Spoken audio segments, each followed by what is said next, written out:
حضرت عمرو بن عاص رضی اللہ تعالیٰ عنہ فرماتے ہیں، میں حضرت عبداللہ بن عباس رضی اللہ تعالیٰ عنہ کے پاس موجود تھا۔ ان کے پاس ایک آدمی آیا۔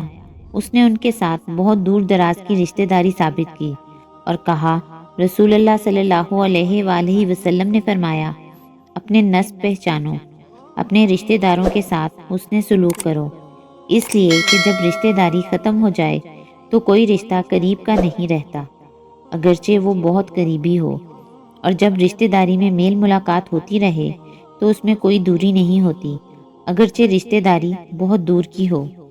حضرت ابو طفیل رضی اللہ تعالیٰ عنہ فرماتے ہیں، میں نے رسول اللہ صلی اللہ علیہ وآلہ وسلم کو جرانہ میں دیکھا۔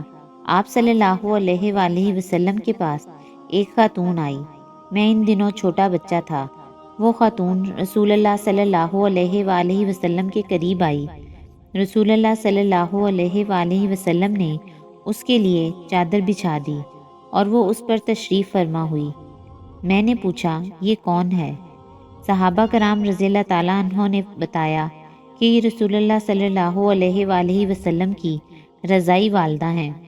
حضرت عبداللہ بن عمرو رضی اللہ تعالیٰ عنہ فرماتے ہیں کہ رسول اللہ صلی اللہ علیہ وآلہ وسلم نے ارشاد فرمایا، اللہ تعالیٰ کی بارگاہ میں سب سے اچھا وہ شخص ہے جو اپنے دوستوں کے حق میں اچھا ہو، اور اللہ تعالیٰ کی بارگاہ میں سب سے اچھا پڑوسی وہ ہے جو اپنے پڑوسی کے حق میں اچھا ہو۔